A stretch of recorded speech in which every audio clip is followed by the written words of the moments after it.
dahil sa katotohanang ipinapangaral ng Santa Iglesia Katolika na hindi maitanggi ng mga protestante sa lungatang aral at pahayag ng mga pastor.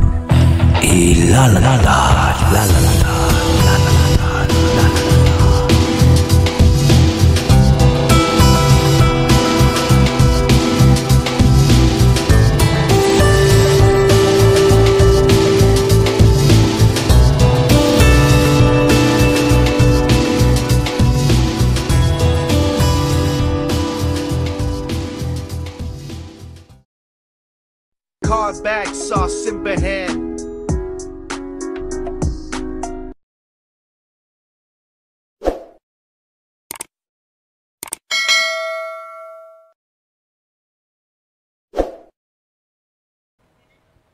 Good evening, brother. Oy, kamukha mo si Alexander ah. May tanong po ako, brother.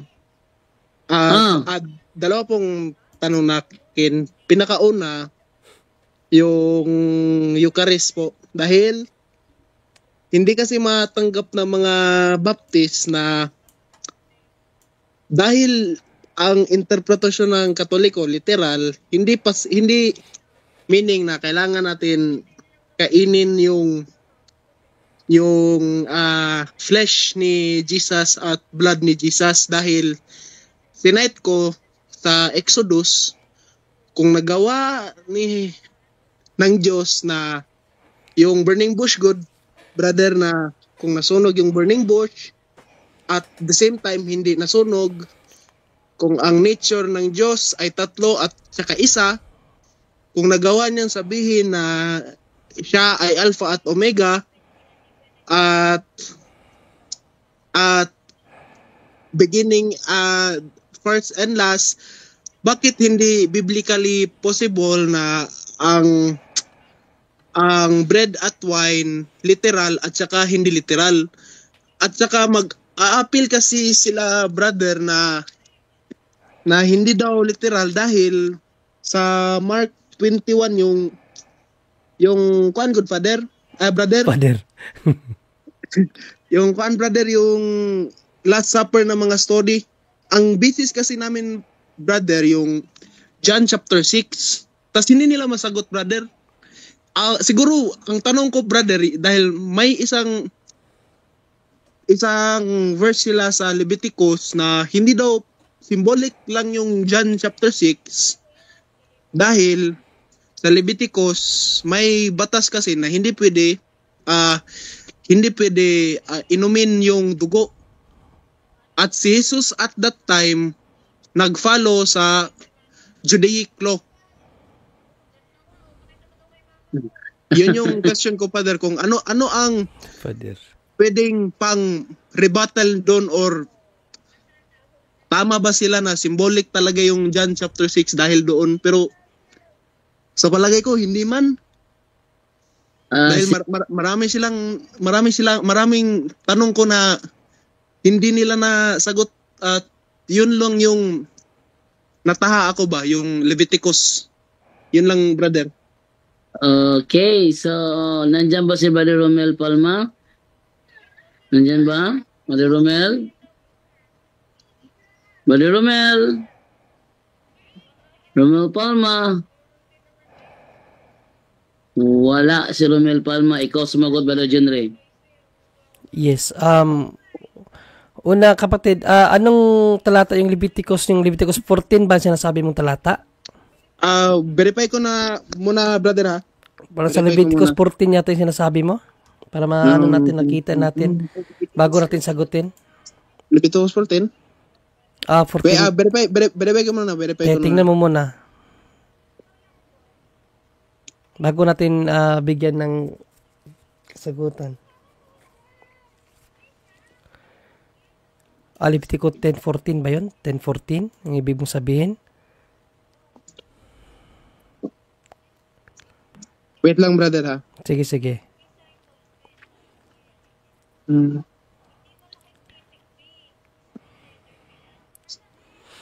Leviticus, nasa Leviticus 7. 7:14, no? 7:14. 17. 17? Or Wait 7:10? lang. 7:10 to 14? Levitico 17:11, brother. Levitico 17:11. For the life of creature is in the blood, and I have given it to you to make atonement for yourself on the altar. It is the blood that makes atonement Sige, for basahin natin one's dito. life. Basahin natin dito, bro, para makita ng lahat. Tingnan natin Sige. kung anong nakasabi dito. Magandang balita, Biblia yung ginamit ko. Ito naman ang tuntunin tungkol sa handog pangkapayapaan. Kung ito'y inihandog bilang pasasalamat, ang handog ay sasamahan ng tinapay na walang pampalsa. Ito'y maaring makakapal na tinapay na yari sa harinang minasa sa langis, o maninipis na tinapay na pinahiran ng langis, o tinapay na yari rin sa harinang minsan sa langis, o minasa sa langis. Ang mga ito ay isama sa tinapay na may pampaalsa at sa handog, pangkapayapaan bilang pagpapasalamat. Sa bawat uri ng tinapay ay magbubukod ng isang ihahandog kay Yahweh, at ito'y kukunin ng paring nagbuhos ng dugo ng handog kapayapaan, pangkapayapaan. Okay, maraming salamat sa talata na ito, no? Well, dahil ang kinote niya, kapatid, is ang Leviticus. Of course, sa Leviticus, symbolic yan. Kasi hindi pa man bumaba ang ating Panginoong Jesucristo diyan. So yung sa Leviticus 7, nagfi-figure out na siya ng mangyayari sa darating, na mayroong isang alay na gagawin para kay Yahweh. Nakuha mo? Oo, brother. Sa Leviticus, natural, symbolic yan. Hindi pa yan literal kasi wala pa naman natin Panginoong Jesucristo. However, sa New Testament napakalinaw yung sa 6, no? John 6 napakalinaw ito. Bakit sasabihin nilang symbolic? Basahin natin kung symbolic ba ang pagkasabi dito. Basahin ko sa iyo na ito ay literal. Hindi yan symbolic.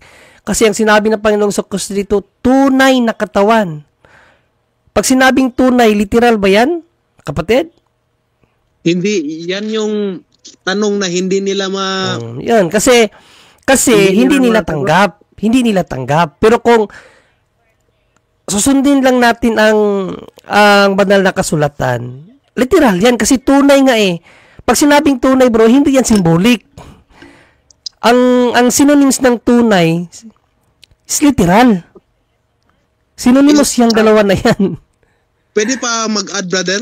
Nang alin? Yung nakipag-debate ako, hindi natin nag-discuss lang. Sige lang, mamaya na yan. Tingnan muna natin tong talata, no, para makita naman ng ating mga na ang tinapay na binabanggit sa New Testament is not symbolical like sa Leviticus. Kasi sa New Testament, ang sinabi ng ating Panginoong Jesucristo, tinapay na bumababa mula sa langit. No? Basahin natin muna sa 48. Ano ba ang sinabi ng Panginoong Jesucristo sa 48? Ito. Ako ang tinapay ng buhay. So masasabi mo bang symbolikal yan? Nung sinabi ba niya yan na siya ang tinapay, nasa harap ba siya ng mga tao, bro, o hindi? Ano yun, brother? Nung sinabi ng Panginoong Jesucristo sa John 6:48 na siya ang tinapay ng buhay, literal ba yan o symbolikal? Literal, brother. Literal yan kasi andyan siya nung sinabi niya, kaharap niya yung mga tao sinabihan niya na ako. Personal pronoun, ako ang tinapay ng buhay. Refer sa kanyang sarili. Di ba? Oo, brother. Tingnan ko yung talata na, wait lang ang sinabi niya na ang aking katawan ay tunay na pagkain. Hanapin ko lang yun kung saan yun. Ayan, ito sa 55. Umpisahan natin sa 54. Ito sinabi niya sa 54. Ang kumakain ng aking laman. Tingnan mo ano ang pinapakain niya ang kanyang? Laman. No? Hindi niya sinasabi, ang kumakain ng tinapay na yan. Hindi niya sinabing, tinapay na yan, aking laman. Tumutukoy sa kanyang flesh. At umiinom ng aking dugo. So, this is a literal statement, kapatid. No? Talagang sa kanya galing. ay may buhay na walang hanggan at muli ko siyang bubuhayin sa huling araw sapagkat ang aking laman ay tunay. Sinabi ba niya ang aking katawan, ang aking laman ay symbolic or tunay? Tunay. Tunay na pagkain. Ang synonymous ng tunay, literal. Synonymous yan. Tingnan niyo sa dictionary, anong synonymous ng true. Di ba literal? Tunay na pagkain at ang aking dugo ay tunay na inumin. So, alin dyan ang symbolic? Itunay nga. Pag sinabi mong symbolic, bro, hindi yan tunay. Halimbawa, ang watawat ng Pilipinas ay sumisimbolo sa ating bansa. Yung watawat, simbolo siya ng bansa. Tunay ba na ang watawat ay bansa o hindi? Hindi. Hindi, kasi simbolo lang siya, di ba? Ang watawat sumisimbolo sa bansang Pilipinas, hindi siya totoo na yung watawat bansa yon. Sumusimbolo sa bansang Pilipinas kasi simbolo lang siya. Yun ang ibig sabihin ng simbolismo, bro, hindi totoo. Naglalarawan siya sa katotohanan. Yan ang simbolo, symbolic, no? Isang picture na naglalarawan sa katotohanan, that is symbolic, no? Pero hindi siya tunay. However, itong kay Panginoong Hesus, hindi mo pwede sabihin na symbolic to kasi ang sinabi niya, tunay. Nabasahin natin sa 55 muli. Sapagkat ang aking laman ay tunay na pagkain at ang aking dugo ay tunay na inumin. Basahin natin to sa English. Ano ba to sa English? No? Ayan, no? For my flesh is the real food. My blood is real drink. Di ba? Ang real ba is not real sa iyo, kapatid? Bro, sa tingin mo? Real is real. Real is real. Paano nasabing hindi totoo yan? I-real nga eh. Di ba? Yeah. Isa pa kapatid, nalilito kasi sila dahil pag sinabi mong literal, kailangan natin kainin yung unod ay yung flesh mismo ni Jesus ba? Tapos kung tignan mo, kung sa tao na logic, oo, tama. Pero biblically, problematic. Dahil kung ganyan ang nature sa Diyos, dapat tatlo Diyos natin, di ba? Pero nakasaad kasi na isa ang Diyos, pero tatlo. Paano yan posible, di ba? Isa pa, sa Exodus. That is beside that is beside the point. Ang layo na ng argument mo pag ganyan, ano. May ano naman yan, pero dapat mag-focus tayo doon sa laman at katawan natin Panginoong Hesus. So wag mo na siyang dalhin sa Old Testament kasi sa Old Testament talaga lahat doon symbolic. Ano yun eh, sabi nga ni Saint Paul, ang Old Testament ay shadow of the things to come. Shadow lang yun. So, symbolic talaga ang sa Old Testament. Huwag kang mag-argument ng Old Testament kasi symbolic talaga yun. Na-argument ko kasi yun, bro, dahil hindi kasi nila matanggap. Pero I mean, mag-focus ka talaga sa New Testament. Ang mga literal talaga na pahayag sa Bible nasa New Testament kasi yan talaga ang kung sa baga katuparan ng nasa New Testament. Kasi kung dadalhin mo siya sa Old Testament, bro, sabihin niya talaga na hindi literal yun. Kasi namatay nga sila eh. Sabi na Panginoong Jesucristo sa John 6, kumain ang inyong mga magulang ng tinapay na mula sa langit pero namatay sila. Ibig sabihin, symbolic yun yung nasa Old Testament. Hindi mo pwedeng dalhin ang Eucharist sa Old Testament kasi symbolic talaga yung sa Old Testament. Okay, sige. Maiipit ka dyan. No? Sa John 6, kung umpisahan mo pagbasa sa 40, sinabi ng Panginoong Jesucristo, kumain ang inyong mga ninuno ng tinapay na mula sa langit, pero namatay sila. Ibig sabihin, hindi pa yun ang katuparan. So, dito tayo sa katuparan. Huwag mong dalhin sa argument na pwedeng maalanganin ang argumento mo kasi dinala mo siya sa symbolic na time. Dito na tayo sa time na hindi na siya symbolic kaya nga real na eh. Wag mo siyang dalhin. Ang daming talata sa New Testament na hindi mo na kinakailangan dalhin sa Old Testament. Halimbawa itong 1 Corinthians 10:14 to 22. Kasi literal talaga to. kung pag-aaralan mo ang 1 Corinthians 10:14 to 22, inihambing St. Paul ang alay ng mga pagano sa tunay na alay. Sa tunay na alay, ito talaga ang aral ni San Pablo sa communion, no? Ito, paano niya inano yung 1 Corinthians 10. Ayan, 14 to 22 ito. Kaya nga mga minamahal, huwag kayong sasamba sa mga Diyos-Diyosan. Okay, so ito ang bunga ni St. Paul, no? Pagsamba sa mga Diyos-Diyosan. Ganito ang sinasabi ko sa inyo sapagkat alam kong kayo'y matatalino, kayo na ang magdesisyon. Hindi ba't ang pag-inom natin sa kupa, o kupa yung chalice ng ating Panginoong Jesucristo, ng pagpapala ng ating ipinagpasalamat ay pakikibahagi sa dugo ni Kristo? Literal yan, di ba? Ang pag-inom natin ng kupa, pakikibahagi sa dugo ni Kristo. So literal talaga na iniinom natin yan.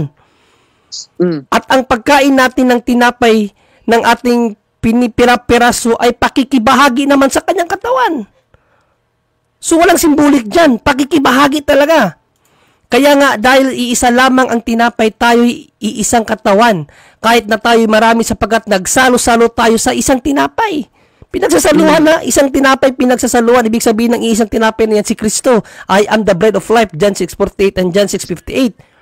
Tingnan ninyo ang bansang Israel. Hindi ba't ang mga kumakain ng mga handog ay nakikibahagi sa ginagawa ng dambana? Ito na yung kanyang pag-distinguish, no, sa dalawang uri ng sacrifice. Anong ibig kong sabihin? Sinasabi ko bang ang Diyos-Diyusan o ang pagkaing inihandog sa mga Diyos-Diyusan ay may kabuluhan? Inihambing ni St. Paul yan na ang walang kabuluhan na handog or sacrifice, yung pag-alay sa mga Diyos-Diyusan, yung ginagawa ng simbahan, sacrifice din yun. Unbloody sacrifice. Pero may kabuluhan yun kasi pakikipagkaisa yun sa katawan at dugo ng ating Panginoong Jesucristo. Hindi ang ibig kong sabihin ang mga pagano ay nag-aalay ng kanilang handog sa mga demonyo at hindi sa Diyos. Kaya't ayaw kong maging kaisa kayo ng mga demonyo. Ibig sabihin pala, mayroong dalawang uri ng sacrifices sa mundong ito. Handog, o sakripisyo, pag-aalay sa demonyo at pag-aalay sa tunay na alay, ibig sabihin sa Diyos. Dalawang magkaibang tunay yan. Ang tunay na yung sa demonyo na alay, yun ang walang kabuluhan. Sabi ni St. Paul, walang kabuluhan yan. Pero ang ginagawa natin, pagkain natin sa tinapay at dugo ng ating Panginoon Jesucristo, ito ang tunay na alay. Dahil tayo ay nakikipagkaisa sa dugo at katawan ng ating Panginoong Jesucristo. Basahin na direkta pa natin sa 21. Anong sinabi sa 21? Hindi kayo makakainom ng sabay sa kupa. Kita mo? Hindi po pwede yung dalawang sacrifices ang inaano mo, ang ginagawa natin. Isa lang talaga, either two, mamili ka. Sabi nga niya sa Matthew 6, you cannot serve two God, no? Or two gods between good and evil. So itong isang sacrifice na sa demonyo, that is bad. Hindi mo pwedeng anuhin yan, hindi mo pwedeng serbisyuhan yan kasi sa demonyo yan, hindi yan sa Diyos. Hindi kayo makakainom ng sabay sa kupa ng Panginoon at sa kupa ng demonyo. That is impossible. Hindi rin kayo maaring makisalo ng sabay sa hapag ng Panginoon at sa hapag ng demonyo. Nais ba nating manibugho ang Panginoon? Akala ba ninyo'y mas makapangyarihan tayo kaysa sa Kanya? Di ba? So, may paghahambing. May paghahambing niya na hindi mo pwedeng pagsabayin ang handog sa demonyo at handog sa Diyos. Hindi po pwede yun. Isa lang talaga ang tunay na handog. So, at ang handog na yan, tunay yan. Kasi pakikipagkaisa yan sa ating Panginoong Jesucristo at sa Diyos. Kasi yung sa demonyo, pakikipag-isa rin yun, bro. Diba? Yung mga satanista, kapag sila nag-aalay sila, literal ba yun na talagang nag-aalay sila para sa demonyo, bro? Hindi ko alam yun. Literal yan. Ay, mga satanista. Kaya nga, may mga ritual sila. Yung ginagawa ng ritual, hindi ba sila literal na naggumagawa ng sacrifices sa demonyo? Oo, bro. Literal. Literal yan. Di ba? Ginagawa talaga nila yan. Pag-aalay yan para lumakas ang kanilang kapangyarihan. Yan ang point ni St. Paul sa 1 Corinthians 10, 14 to 22. Dalawang paghahambing yan. Dalawang tunay na umiiral sa mundong ito. Walang simbolismo dyan. Walang simbolismo, dalawang tunay yan. Pero dapat yung isa, talikdan mo yan kasi walang kabuluhan na alay yan. Alay yan sa Diyos-Diyosan, hindi sa Diyos. Ang gusto ni St. Paul, yung tunay na alay. No? Kung idinig pa natin yan sa 1 Corinthians 11, 21 to 20, 23 to 27, yan, sinabi ni St. Paul talaga na ito ang itinuro ni Kristo. No, na dapat sundin at gawin ng lahat ng mga tao yung pagkain sa kanyang dugo at katawan, kapatid. So, literal talaga yan. Literal. Walang hindi literal dyan. Ang problema talaga sa kanila, hindi sila tumatanggap sa salita ng Diyos. Para bas lang mga Hudiyo na nireject ang salita ng Diyos. No? Diyan, Jeremiah 8:8-9, pinagalitan ni Jeremiah ang mga eskriba at ang mga parisiyo kasi nireject nila ang salita ng Diyos. Ay, yung mga protestante, walang pinagkaiba yan. Yan din sila yan. No? Nireject nila ang salita ng Diyos. Sinabi na nga ng Panginoon Jesucristo, my blood, my flesh is real flesh or real food. No? My flesh is real food and my blood is real drink. Paano naging hindi totoo ang real? Saan ba kayo nakita ng real pero hindi pa rin totoo? Pwede ba yun ganon, Brother Angel? Real na nga, unreal pa rin sa inyo? Mga Baptist? O Brad Kokok? Yun nga, lahat ng mga rebuttal niya, hindi talaga nila ma-defend. Although different yung pag-explain mo, brother, different rin sa akin. Sa aking version rin, hindi rin nila masagot. Parang inaccuse pa nila ba na hindi daw ako guided sa Holy Spirit dahil hindi ko daw nakita bakit simbolismo yun. Ipabasa mo yung John 6:55. Basahin mo sa English, Good News Bible. Kasi real. Pag sinabing real ba, unreal? Grabe naman, pag sinabing real, hindi pa rin real? Real na nga eh. My flesh.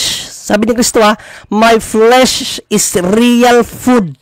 My blood is real drink. Basahin nga natin uli. John 6:55. Napakalinaw eh. Bakit masimbolismo ang isang real? Ayan sapagkat ang aking laman ay tunay na pagkain sa good news kasi mas impact ang ang real kaysa tunay. Ayan for my flesh is the real food and my blood is real drink. Hindi pa rin yan tunay, real na nga eh. Ano ba ang ng real? Ano ba ang synonymous niyan? Literal yan. Pag sinabing real, ang synonymous term niyan, literal. My flesh is literal food, my blood is literal drink. Sabi na hindi pa literal. Napaka-problematic talaga ng kanilang ng kanilang theology. Bro Junri. Yes, Brother Angel. Yes, dagdag natin kasi sinasabi nga rin yata nila yung tinapay, no? So tingnan natin yung bang tinapay niya siya na nga mismo yung tinapay, Brother Angel, sabi niya I am the bread. Kaya nga mabibigyan mo ng pinaka-example, kapatid, na nagtatanong, no? Mateo 26:26 nga, bro. Ito pa to, napakalinaw itong talata na to. Nako. Ito, diyan mo kukunin lang, brother, na pagtanungin natin sila. Ganito yung tanong mo. Bigay mo muna. Kahit ito nga lang kung maunawaan na ng talata na to, ito, walang simbolik dito. Paliwanag ni Brother Angel to. Habang sila'y kumakain, dumampot si Jesus ng tinapay. Tandaan mo dumampot si Jesus. Dumampot siya ng tinapay. Tinapay ang dinampot niya. At matapos magpasalamat sa Diyos, ay pinagati-hatiin niya iyon, ibinigay sa mga alagad at sinabi. Pakinggan mo anong sinabi ni Jesus. Kunin ninyo ito at kainin. Ito ang aking katawan. Brother Angel, paliwanag mo. Ang tanong, may sinabi ba siyang simbolo ito ng aking katawan? Meron, wala? Wala. Brother. Dito sila nagsabi na simbolismo to dahil kung literal daw ang interpretasyon ng Diyos sa Mateo 26, dapat nag-chop daw siya sa sarili at pinakain mismo yung flesh niya sa mga apostoles. Yan ang nangyari, bro. Yan ang nangyari sa mga Hudiyo na hindi nakaunawa. 'Di ba sa John 66 na naging alagad na niya 'yun, Kasama na sa 70 disciples 72. niya yun na inutusan niya. Nung sinabi niya na pakainin ng kanyang dahil hindi nila naunawaan, akala nila ay pakain talaga si Jesus ng buo doon sa itong katawan niya. Akala nila di tumalikod sila. Kasi hindi nila naunawaan. Pero tingnan mo yung sinabi sa Matthew 26, bro. Kumuha si Jesus ng tinapay. Ang kinuha niya tinapay. Hindi niya sinabi nung pag pinapiraso niya tinapay, hindi niya sinabi, ito ay simbolo ng aking katawan. Bagkus ano ang sinabi niya sa tinapay? Ito ang aking. Yung tinapay na kinuha niya, bro, inaring sa kanya. Aking. Ito ay aking laman.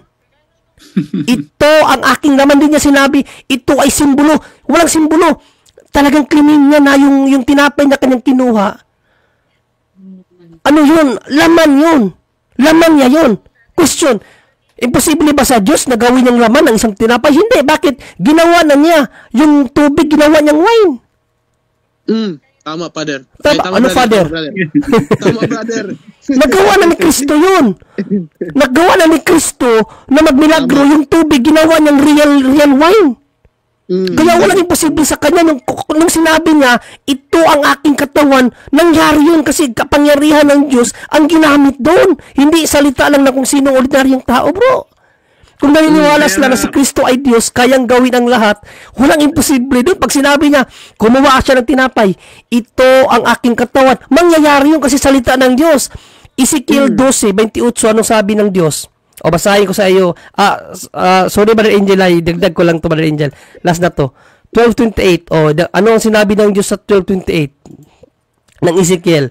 Kaya sabihin mo sa kanilang ipinapasabi ko, isa man sa mga sinasabi ko'y hindi maaantala, hindi na matatagal at magaganap ang lahat ng ito. Lahat ng sinasabi ng Diyos, bro, magaganap talaga yan. Kaya pag sinabi niya, ito ang aking katawan, naging katawan talaga yon. Prohiban yan. Ginawa niyang wine ang tubig at yung 5 pirasong tinapay, pinarami niya. Tinimes pa niya ng 5,000 yon, Brother Angel. Kaya nga bro, no? Kaya nga yung tanong mo sa kanila, may binanggit ba na simbolo o kayo lang ang nagsasabi? Sila lang yung nagsasabi, brother. Exactly. Yun nga kasi nangyayari sa tao, no? Kapag wala ka sa tunay na iglesia, mahirapan ka diyan. Napakarami ng tumalikod sa simbahan dahil sa mga paliwanag ng mga wala sa tunay na iglesia. Sino ba yung mga ano noon? Sino ba yung mga pinakapinuno ng saksi ba yan, mga saksi? Lahat yan. Baptist to, Brother Angel, Baptist. Oh, yes, ang mga pinakadulo niyan, pinaka-main niyan, nagbasa rin ng Biblia yun eh. Wala namang, they are not guided by the church. So, pasa-pasa na lang. Ito siguro yung simbolo lang. Doon nagkakaproblema, no? Kaya nga, napakahirap talaga sa mga tao nagbasa na tapos mag-interpret ka na mag-isa. Isipin mo yan, yan, literal talaga yan. Kasi unang-una, wala siya sinabing simbolo. At pag sinabing ito, ang aking katawan, tanong, yun nga, kaya bang gawin yung katawan yun o hindi? Kaya. Ano po, brother? Exactly. For Luke chapter 1 verse 37, for with God's nothing is impossible.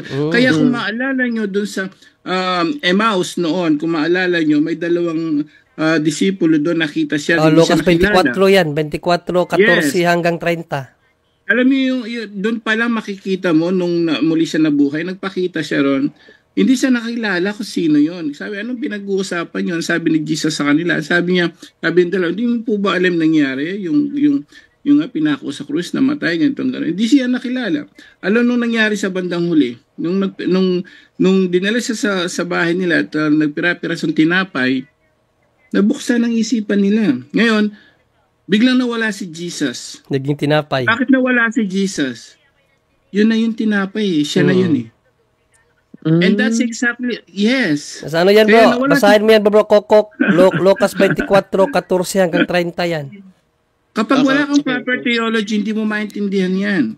Kaya nga doon sa unang Korinto chapter 11 verse 27, ang hindi karapat-dapat na kumain ng kanyang katawan at dugo, Hindi ka kasala. hindi karapat-dapat nagkakasala. Bakit siya nagkakasala? Doon sa tinapay ang sinasabi doon. Bakit nagkakasala kung di siya yun? Correct. Kaya may tinanong kami noon, yung isang born again dito, tungkol dyan sa Eucharist. Tinanong ko siya, hindi makasagot eh. Sabi ko, anong tinapay yan? Tinapay ba sa bakery, pandesal, o tinapay yan ng pinagpira-piraso ng mga apostol? Hindi makasagot. Kasi pag sinabi niyan tinapay sa bakery lang yan, ba't ka magkakasala? Kapag hindi ka karapat-dapat, tama? Yes, strong point yan, brother. Strong point. Exactly. Kung yan naman ay tinapay naman, nagpira-piraso ng tinapay ng mga apostol, ba't hindi nyo ginagawa? See? Lalo na ngayon, hindi nila ginagawa yan. At gawin man nila, paano maging simbolo? Nakakasala ka nga eh. Kung simbolo lang. Brother Angel, sabi pa naman sa Bible, wag nilang dagdagan. Saan nila mabasa na simbolismo lang? So dagdag yun. Yun nga yung pinakapunto ko kanina dyan sa Mateo 26:26. So saan may sabi nyo, dapat nasa Biblia. Nasa Biblia ba na sinabi ni Jesus simbolo? See, biblical sila, pero ngayon napapatunayan sila wala sa Biblia. Yun yung mga paliwanag, bro, na makakatulong sa inyo. Sige, salamat, bro. Yung ikadalawang tanong ko, brother, sa Latin Rite, yung Eucharistia ng paano natin ginawa, bakit hindi natin iniinom yung chalice, brother? Bakit yung pinutusok lang, brother? Yun yung isang tanong ko na hindi ko talaga mapaliwanag. Tradition ba yun or biblical ba yun? Biblical yan. Actually, mayroong 4 na rason. Sabi sa Catholic theology, 4 na reason. Tandaan mo to palagi, aralin mo to para maisagot mo to sa iba. Kasi isa yan sa ginagamit nilang dahilan, no? Na piki yung pagtatanggap natin sa Eucharist kasi sabi sa Bible, kanin at inumin. Ba't sa inyo, pinapakain lang, ang pari lang ang umiinom. At sinasabi pa nila na pari lang ang nanalasing, no? So, makirit talaga yung ginagawa nila sa Ebanghelyo. Tandaan natin, Ebanghelyo po yan, no? Huwag nating gawing katatawanan yung Ebanghelyo dahil magkakasala po tayo ng sakrilihiyo yan. Una kapatid, ang turo ng simbahan dyan, dahil sa 4 na mabibigat na rason. Merong 4 na rason kung bakit Eucharist na lang ang tinatanggap. Una, economic reason. Pangalawa, hygienic reason. Ini pala, 3 lang pala. Economic reason, hygienic reason, at theological reason. Okay? Economic reason. Tandaan natin na ang wine na ginagamit dyan ay hindi mumurahin na wine, bro. Purong wine talaga yan. Walang preservatives, kaya mahal yan. Tama? Ngayon, ang hula ni Malakias, mula sa sunset, mula sunrise hanggang sunset, gagawin ang pag-aalay. Ibig sabihin, mula alas 5 hanggang alas 5 ng umaga hanggang sa hating gabi yan. Sa mga katedral natin, ganyan ang misa, no? Based sa hula ni Isaias, at Katoliko lang ang nakatupad sa hula na yan, na magkakaroon ng alay from sunrise to sunset. Katoliko lang, kaya nga sa katedral natin, lalong-lalo na paglinggo, mula umaga hanggang gabi, tuloy-tuloy ang misa kada oras, tama? Tama, so ibig sabihin, dahil oras-oras nagmimisa ang simbahan, kinakailangan painumin mo lahat ng tao kapag nagsisimba. No? Napakamahal ng wine, bro. Napakamahal ng wine na ginagamit ang simbahan. Karamihan pa ng mga Katoliko, nagbibigay man, piso-piso lang. Kasi wala naman 10% sa simbahan eh. Tama? Tama, brother. Ang iba pa nga, hindi nga nagbibigay eh. So baka maubos ang pundo ng simbahan sa dami na nagsisimba linggo-linggo. Isipin mo yan, ang volume ng tao ng Katoliko pag nagsisimba, ang dami. From 5 a.m. to 10 p.m. yan. puno palagi ang mga katedral niyan. Saan kukuha ng pambili ang simbahan, bro, kung lahat na lang ng ng Katoliko ay paiinumin, di ba? So, isa yan sa nakita ng simbahan ang economic reason. Pangalawa, hygienic. Hygienic reason kasi lalong-lalo na, bro, nung nagka-COVID, delikado. No? Na isang kupal lang yan eh. Paiinumin ang lahat. Anong mangyayari? Kung may COVID yung isa, di nagka-COVID na lahat. Tama, brother. Hindi naman pwede, bro, na bawat Katoliko magdala ng baso ay parang na kayong nagtatagay dyan sa simbahan. Tama? Tama, brother. Tama. Pangalawa yan, sa nakita ng simbahan kung bakit kahit hindi nakatawan. Pangatlo, theological reason. Theological reason, bro. Pag bumili ka ng karne sa merkado, bro, yung karne na binili mo, may kasama bang dugo o wala? May kasama. Kasama ng dugo doon. Kaya nga, si Panginoong Jesucristo nung sinabi niya to, sa John 6, sa John 6, nung sinabi niya sa John 6, napakalinaw ng sinabi niya sa 50:51. Sa 50:51, narito ang tinapay na bumababa mula sa langit, upang ang sino mang kumain nito ay hindi mamatay. Sa 50, bro, sinali ba niya ang dugo? Or okay na yung tinapay para sa buhay na walang hanggan? Okay, brother. Nakita ko na. Sige, okay. Di ba? Tinapay, sapat na yung tinapay. Okay. Even his flesh is very very enough para magkaroon ka ng buhay ng walang hanggan. Di ba? Tama, brother. Yung sinasabi nila na sa Matthew 26:26 at sa Lucas 22:19-20 na bakit pinainom doon ang mga because of the audience. Tingnan mo kung sino ang audience.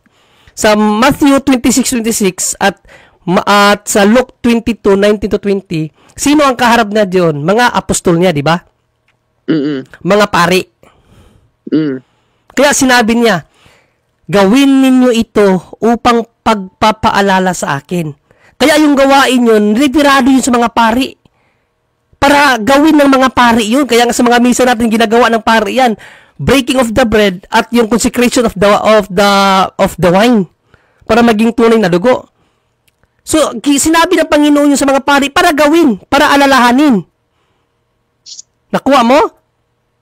Oo, brother. Kuha ko yung... Pero sa John 6, sino ang audience niya? Mga tao. Mga tao. Dalawang audience ang sinabihan niya eh. Mga pari at mga tao. Anong sinabi niya sa mga tao? John 6:50. Ang sino mang kumain ng aking katawan ay magkakaroon ng buhay na walang hanggan. So even pala katawan lang ng ating Panginoong Jesucristo ating matanggap. It's more enough to have eternal life, kapatid. Kaya nga 1 Corinthians 10:17, St. Paul, sabi ni St. Paul dito sa mga tao, ang kanya lang ebanghelyo dito, kaya nga dahil iisa lamang ang tinapay, tayo iisang katawan, at kahit na tayo marami sapagkat nagsalo-salo tayo sa isang tinapay na lang pinagsasaluhan nila. Wala namang wine dyan eh. Tama. Diba? So, hindi nila naunawaan ang scripture. Hindi nila naunawaan. Nagbasa lang sila ng isang talata, tapos nagbigay na sila ng sarili nilang paliwanag. No? Again, ang Matthew 26:26-28 at ang Luke 22:19-20, ang kaharap niya doon mga pare. Kaya sinabi niya sa Luke 22:19-20, kung basahan mo sa Luke 22:19-20, specific ang kanyang sinabi kasi utos niya yun sa mga pare. No? 22, dumampot din siya ng tinapay at matapos magpasalamat sa Diyos ay kanyang pinagati-hati iyon at ibinigay sa kanila. Sinasabi niya, ito ang aking katawan na inihahandog para sa inyo. Gawin ninyo ito bilang pag-aalaala sa akin. Gayon din naman, dumampot siya ng kupa pagkatapos maghapunan at sinabi, ang kupang ito ang bagong tipan ng Diyos na pinagtibay ng aking dugo. Ang aking dugo ay mabubuhos alang-alang sa inyo. So napakalinaw dito ang kanyang specific na utos, gawin ito para pag-alaala sa kanya. Sino ang sinabihan niya dyan, mga pari?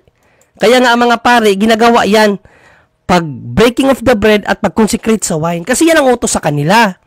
Pero pagdating na sa implementation, pag-implement na, John 6:50, sinabi ng Panginoong Kristo, ang sino mang kumain ng kanyang katawan ay magkakaroon ng buhay na walang hanggan. So enough na, in theological reason, enough na ang bread na magkaroon ng life eternal. Kasi nga, sa bread, that is flesh, may kasama na rin yung dugo, kapatid. Bro Jundri. Yes, Bro Jan. Ang mga maraming nag-aano diyan, yan ang tumutulig sa mga sa simbahan, bakit daw si Father lang umiinom ng ano, no? So ang mga apostol hindi naman ginawa yan no. Gawa 2 nga bro, Gawa chapter 2 bro. 46 bro. Acts 2. Mga apostol, tingnan mo kung nag-ano sila, kung nag-ano ba sila ng wine. Araw-araw sila'y nagkakatipon sa templo at nagpira-piraso ng tinapay sa kanilang mga tahanan na masaya at may malinis na kalooban. Tinapay lang talaga dyan. At anong 47? Anong ginagawa 47. nila? Nagpupuri sila sa Diyos at kinalulugdan sila ng lahat ng tao at bawat araw ay idinagdag sa kanila ng Panginoon ang mga iniligtas. Kaya nga itong mga nag-aano na walang breaking of the bread, hindi yan ang tunay na pagsamba, no? Marami ngayon, 'di ba, sa mga ano lang, parang concert venue lang, walang church. So nangyayari doon, praising God and praising and music 'yon. Walang ano doon, walang worship doon. Ang worship kasama ang pagpipira-piraso ng tinapay. Walang binanggit diyan tandaan mo kapatid, ang tinapay ba kasama ang katawan ba kasama dugo? Yes, Brother Wendels, Brother Angels, nakutan niya kanina, oo. Di ba? So, exactly, no? Yun ang ano doon. Kahit si Apostle Pablo, bro, sa chapter 7, verse, gawa 27. So, nagpira-piraso lang din siya ng tinapay. 20 verse 7. So walang ano yon, walang yun po yung pwede mong ipaliwanag, no, dahil nga doon sa economic reason. Paano mo papainom 1,000, 2,000 nagsisimba, brother? Paano pa oras si Brother Angel, oras. Tama. Oras pa yon, no? So yun po kapatid, ang tandaan po natin, yung pinaka doon, yung economic reason, hindi. Yung sinabi niya sa mga alagad niya. Siyempre, alam naman ng mga alagad, kahit sila hindi naman lang nila kayang painumin ng alak ang mga tao. Libo-libo rin noon na na-convert sa ano. So, yun po yung mga dahilan, no? Theologically, ang katawan ay nandun din yung dugo noon. So, pareho lang po yun, kapatid.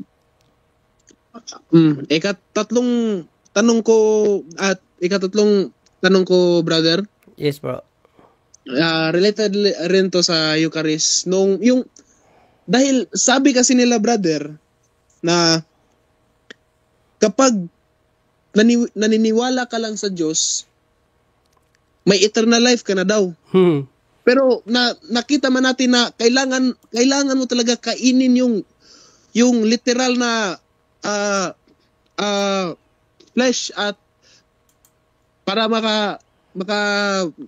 kuha ka ng eternal life. Ang tanong ko ngayon sa mga protestante na hindi part ng doctrine nila ang literal na symbol yung Eucharist, may eternal life ba sila? Okay. Both sa nakaalam ng teolohiya ng simbahan at hindi alam ang teolohiya ng simbahan. Maraming salamat, bro. No, wala pa silang life eternal. Actually, ang pinangahawakan nila ay ang ayon sa nabasa nila.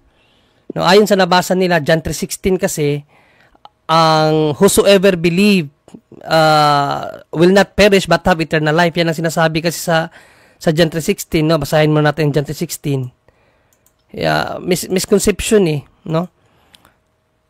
Sapagkat gayon na lamang ang pag-ibig ng Diyos sa sangkatauhan, kaya't ibinigay niya ang kanyang kaisa-isang anak upang ang sino mang sumampalataya sa kanya ay hindi mapahamak, kundi magkaroon ng buhay na walang hanggan. So hanggang dyan lang sila. No? Para bang sa kanila dahil sinabi yon, enough na yon para sa life eternal? No. Dahil kung titingnan din natin ang sinabi ng Panginoong Jesucristo, Matthew 7:21, no? Sinabi naman ng Panginoong Jesucristo, hindi lahat ng tumatawag sa aking Panginoon, Panginoon ay papasok sa kaharian ng langit, kundi ang mga taong sumusunod sa kalooban ng Ama na nasa langit. So, ibig sabihin, yun palang John 3:16, it's conditional. Di ba? Conditional siya. Hindi po ibig sabihin na dahil sinabi ng Panginoong Jesucristo, ang mananampalataya ay magkakaroon ng buhay na walang hanggan, agad-agad ka na mayroong life eternal, ibig sabihin hindi ka na mamamatay. Tama, brother. Di ba? Ano ang kulang sa kanila?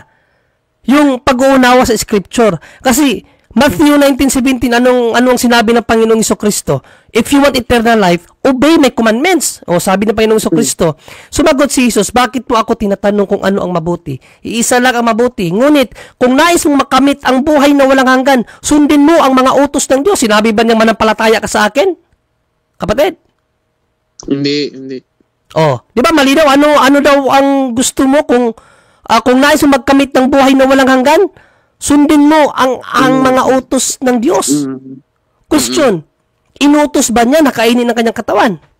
Utos, literal yun dahil wala nang ibang interpretation yun Correct. Wala. So, ibig sabihin, yung pagbabasa nila ng Bible, dahil may sinabi, ang nanampalataya magkaroon ng buhay ng walang hanggan, assumption ng probata. Assuming without proving. They just assume na may life eternal na sila. Kaya, feel nila ligtas na sila. Once and always saved nga daw Kaya hindi na nila kailangan kumain ng katawan ni Kristo.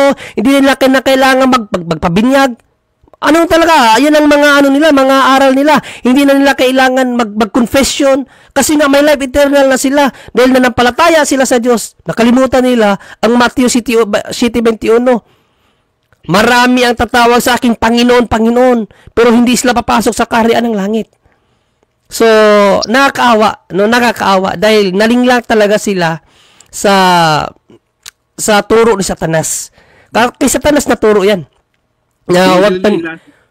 Yes, Brother Angel. Sa sinabi niya, paano yung mga walang tinapay na mga tao ngayon ibang sekta, lahat yan walang tinapay, yung iba simbolo lang. Paano yun? May kaligtasan ba? Si Jesus na nagsabi, 1:53, bro. Matthew 6, sa 6:53. Napakalinaw nitong 6:53 No? Yan ang bigay John mo. 6:53, nako, grabe. Sabihin nila hindi na kinakailangan ng kanyang katawan. Sinabi niya dito sa 6:53 ang hindi makakakain hindi magkakaroon ng buhay na walang hanggan O ito, sinabi ni Kristo. Sinabi ni Jesus, pakatandaan ninyo, malibang kanin ninyo ang laman ng anak ng tao. Ha? Malibang kanin ibig sabihin hindi ka makareceive ng kanyang katawan at inumin ang kanyang dugo, hindi ka magkakaroon ng buhay. Kita niyo yan? Nasaan dyan ang pananampalataya lang? Kung hindi mo ma-accomplish yung utos niya na kainin at inumin ang kanyang dugo, hindi ka magkakaroon ng buhay na walang hanggan. Kaya nga misinterpretation, Brother Angel. May kaligtasan ba sila, Kokok? Wala, brother. Pero, yung discuss kasi kami sa John chapter 6, brother. Sinabi ko na kung mali ang interpretation ko na literal ito, mapasalangit pa rin ako according sa ilang theology. Pero pag sila mali at tama ako, wala silang eternal life. Yun, at nagalit siya dahil hindi daw ako guided sa Holy Spirit daw. Siyempre, ma-insulto talaga sila doon, pero yun ang totoo, no? Mali talaga yung kanilang paggamit sa John 3:16. Bro, mali talaga yun kasi kung idedikta mo sa 36 yan, idedikta mo sa John 3:36, ito ang sinabi ng Panginoong Jesucristo. May condition yun.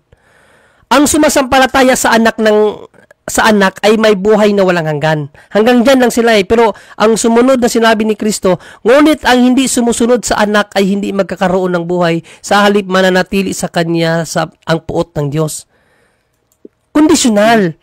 No, ang pananampalataya sa kanya is conditional. No? Manampalataya ka, meron ka ng assurance of life eternal. Para ma-perfect yung life eternal na ibigay sa iyo, kinakailangan mo sumunod sa kanyang utos. No, John 3:36. At ang pagsunod na yan, hindi yan one time. buong panahon ng buhay mo yan. Kasi sabi ni Kristo naman sa Mateo 24 o 22, no? 22:13. Sinabi ng Panginoong Kristo, ang manatili hanggang wakas ang siyang maliligtas. Kita bang daming utos eh. Hindi manampalataya lang eh. O, nanampalataya ka na. Ngayon, para meron ka ng assurance, no? May assurance ka na of life eternal. Ngayon, sundin mo ang kanyang mga utos. Ang isa sa kanyang utos, pagkain ng kanyang katawan. So, sumunod ka na rin. So, meron ka ng double assurance. Ngayon, kinakailangan, walang putol yon. Walang putol. Kasi sa sulat na kay Mateo, ang manatili hanggang wakas yun na utos. Hanggang wakas ng iyong buhay. Saka ka magkakaroon ng buhay na walang hanggan. Revelations 2:10. Hanggang wakas pa yun. Hanggang wakas yun. Binigay nga niya, sabi nga niya dun sa kanyang sulat sa Revelation 2:10 eh. Sa obispo doon sa kanyang sinulatan, sinabi niya kay Juan, sulatan mga obispo na yan, na manatili siya hanggang wakas at bibigyan ko siya ng buhay na walang hanggan. Obispo na yun ha, pero sinabihan niyang obispo. Okay, basahin natin para mabasa mo. Sige, brother. 2:10 ng Revelation. Ang life eternal, ibibigay yan sa huling panahon pa ng ating buhay. O, sabi dito, huwag kang matakot sa mga pag-uusig na malapit mo nang danasin. Makinig ka. Ipabibilanggo ng diablo ang ilan sa inyo. Ito yung tribulation ng mga unang Kristiyano, no? Tapos pinapaalam na ng Diyos ang darating sa obispo na ito. Ayan, ipabibilanggo ng diablo ang ilan sa inyo bilang pagsubok dahil yun nga sinusubok ang mga tao. Magdurusa kayo sa loob ng 10 araw. Manatili kang tapat hanggang kamatayan. Hanggang kamatayan yan. Tapos, at gagantimpalaan kita ng korona ng buhay. Doon pa lang yan. Pag talagang namatay ka sa pananampalataya mo, nasunod mo lahat ng utos ng Diyos, doon pa lang ang life eternal. Kaya nga, mali yan eh. Yung sinasabi ng mga baptist na yan na ligtas na sila dahil nanampalataya sila. Mayroon na silang life eternal. Naalala mo kung nakita mo yung debate ko kay Alex Santos? Anong tanong ko sa kanya? Sabi mo ligtas ka na, nasa langit ka na ba? Yes, nasa langit na ako. Kita mo, grabing claim yun, nasa langit na siya. Dahil ang sa akala niya, ligtas na talaga siya, kaya kiniklaim na niya na siya nasa langit na. Kaya napakadimonyong aral yan eh. Tinuturuan ka ng aral nila ng na aral at matawag dyan yung imahinasyon ba? Ano ba tawag dyan? Yung ano tawag dyan ba na Angel? Yung nasa utak lang? Guni-guni. O yung sa English, yung Katang-isip lang. Katang-isip. Ano ba sa English yan? Nawala sa isip ko. Napaka talaga ng aral nila. Ilusyon ba? Oo. Nag-i-ilusyon ba? Ilusyon lang talaga yung aral nila. Isipin nyo yan. Grabe yung aral nila. Tanungin mo, nasa langit ka na ba? Nasa langit na daw. Paano nasa langit? Nagdidebate pa kami. Kaya, grabe talaga. Delikado yung aral nila, kapatid. Ay, isa pa brother, kahit purgatorio, hindi sila makapunta? Sabi ng santo natin, nemo that could non habit. Anong ibig sabihin nun? You cannot give what you don't have. Paano sila mapupunta purgatorio kung sila mismo hindi maniniwala sa purgatorio? Di ba? Sa bagay. Pero sa aral ng simbahan, bro, kahit mga protestante, naniniwala ang simbahan na may mga ilan na nakapunta pa rin sa purgatorio. Yung to no fault of their own. Yung mga hindi nakaalam. So, yun lang brother. Salamat brother. Yes, salamat bro.